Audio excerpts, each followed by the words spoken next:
आम Aadmi Party leader Satyendra Jain, जो कि मनी लॉन्ड्रिंग केस के चलते अपनी बेल की लड़ाई सुप्रीम कोर्ट के सामने लड़ रहे हैं, उनकी इस लड़ाई में अब एक सस्पेंस बन गया है। ये सस्पेंस वेडनेसडे को हुई हियरिंग के बाद देखने को मिला, जहां सीनियर एडवोकेट अभिषेक मनु सिंघवी और एएसजी एसवी राजू के इंटेंस आर्गुमेंट सुनने के बाद Supreme Court bench justice Bela M Trivedi and justice Pankaj Mittal ने केस में एक बड़ा फैसला लिया है। आप तो जानते ही हैं कि इन्वेस्टिगेटिंग एजेंसी ने आम आदमी पार्टी लीडर पर मनी लॉन्ड्रिंग के चार्जेस फ्रेम किए थे और उन्हें एक्यूज किया था कि उन्होंने money amounting to ₹11.78 crore during 2010 to 2012 and ₹4.63 crore during 2015 to 16 को लॉन्डर किया है।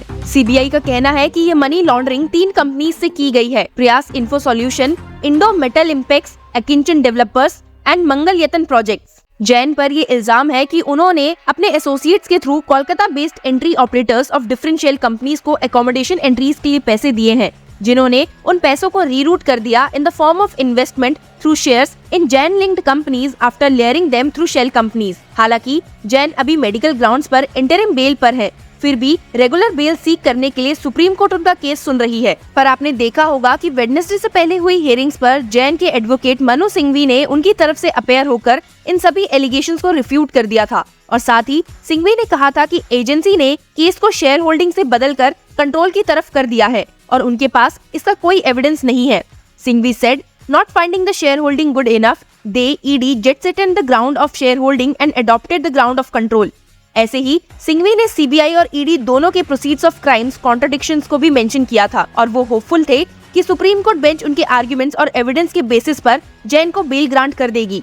पर जो वेडनेसडे को हुआ वो सुनकर आप जरूर हैरान रह जाएंगे। बुधवार को दोनों जैन और ईडी काउंसिल के बीच एक जबरदस्त आर्गुमेंट सेशन देखने को मिला, जिसमें ये बात भी उठाई गई कि जैन को एस्ट्रोलॉजी के लिए नोबेल प्राइज देना चाहिए। क्यों? इसका जवाब आपको वीडियो के एंड तक मिल जाएगा, so watch the video till the end. Hearing arguments और उसके बाद सुप्रीम कोर्ट ने क्या फैसला लिया, इस पे बात करते हैं। आपको याद होगा कि केस के लास्ट डे पर ईडी ने जैन के रिलीज पर ऑब्जेक्ट करते हुए आर्ग्यू किया था कि उन्होंने डी फैक्टो कंपनीज का कंट्रोल एक्सरसाइज किया है और मनी लॉन्ड्रिंग रैकेट चलाया था। सेंट्रल एजेंसी की तरफ से प्रेजेंट होते हुए एएसजी एसवी राजू ने बेंच को बताया था कि जैन ने अपनी पोजीशन गिव अप करने के बाद भी कंपनीज में इफेक्टिव कंट्रोल एक्सरसाइज किया था। वेडनेसडे को हुई हियरिंग में लॉ ऑफिसर ने फिर से कोर्ट को कॉशन किया कि वो ट्रायल कोर्ट और हाई कोर्ट के फाइंडिंग्स को सेट असाइड ना करे, जिन्होंने प्रीवियसली जैन की बेल रिक्वेस्ट को डिनाई किया था।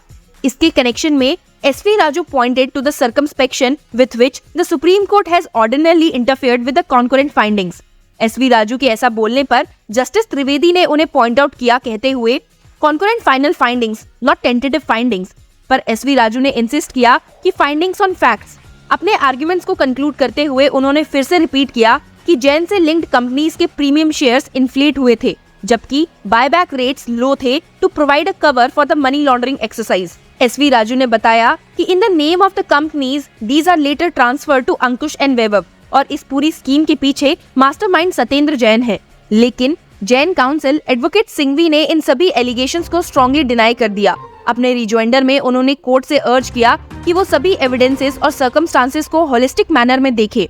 ही said, one straw does not break a camel's back, it is the cumulative effect. Your lordships need to take a holistic view of the case. Arrest की necessity और proportionality को question करते हुए सिंघवी ने court से ये याद करने के लिए कहा कि the small proportion of shares held by Satyendra Jain and his decision to resign from his post as director of the two of the companies at the center of the controversy. Singhvi ने rejoinder किया, the ED's entire basis has been shareholding. Later they added directorship, but they have applied the test of control because they know that they cannot make a case on the basis of shareholding. On the other hand, it is easy to argue control. Shareholding, directorship, land, possession of money, they cannot make out these cases. They are objective facts unlike control. The families of Ankush and Vaibhav Jain are major shareholders. They exercise control. Singhvi ने stress देते हुए कहा कि ये एक strange case है जहां prop agency एक इनकम टैक्स केस को मनी लॉन्ड्रिंग केस में कन्वर्ट करना चाहती है। He said, where is the question of ED going on ₹4 crore and CBI going on ₹1 crore? It is a peculiar case because these 4 people owned up and said it's their money, their shares. But ignoring this, ED said actual control was exercised by Satyendra Jain. Then this must be argued in trial. You cannot hold a man in jail. Singhvi ने बताया कि Jain already 1 साल तक jail में इनकार्सिरेटेड थे और अभी भी जेल में हैं despite getting bell in the predicate offence. उन्होंने याद दिलाया कि ECIR 2017 में लॉन्च हुई थी और उन्हें 5 साल बाद अरेस्ट किया गया। इसी आर्गुमेंट को कंटिन्यू करते हुए जैन के दूसरे counsel senior advocate N Hariharan ने भी क्वेश्चन रेज किया कि ईडी का जो थ्रेट है कि जैन विटनेसेस को इन्फ्लुएंस करेंगे और जो उनका थ्रेट परसेप्शन है जिसकी वजह से वो जैन की बेल प्ली को अपोज कर रहे हैं, वो इन 5 सालों में एग्जिस्ट क्यों नहीं किया। सिंघवी ने अपने ओपनिंग स्टेटमेंट को दोहराते हुए कहा कि जहां प्रेडिकेट ऑफेंस रुपीस 1.47 करोड़ से ओवर है, वहां पे a money laundering case relating to an amount exceeding this can not be made out. लेकिन जस्टिस त्रिवेदी ने इस रैशनल पर अपना डाउट असर्ट किया, पर सिंघवी ने कहा then change the predicate offence to a non-disproportionate assets case or the check period will have to change. If you have chosen to stick with a DA case for a given check period, then this is not permissible. तो justice Trivedi ने उनसे पूछा, Is it your submission that the ED has to restrict itself to the CBI case? The PMLA is independent. जिसपे सिंघवी ने जवाब दिया कि ये एंकर ऑफेंस से इंडिपेंडेंट है, ये DA केस है, कोई ब्राइब या दूसरा नहीं। He told, in a DA case, you fix the amount etc. The goalpost cannot vary. How do you then do expenditure minus income? Then it's not a DA case. This is actually an income tax case which they are trying to convert into a DA case. Singhvi ने इसके अलावा court को ED के star witnesses के statement और जैन के CA के statements पर जाने के लिए कहा और आर्ग्यू किया कि जैन को मनी लॉन्ड्रिंग केस में टाई करने के लिए कोई क्रेडिबल लिंक नहीं है। एंड में कोर्ट से अर्ज करते हुए कि जैन की बेल प्ली अलाउ की जाए, सिंघवी ने सबमिट किया The Enforcement Directorate has alleged that Satyendra Jain hatched a conspiracy in 2010. Then he should get a Nobel Prize for astrology or special prize because in 2010 he knew that a future party would be formed. He would enter politics, win an election, become a minister, and then amass disproportionate assets.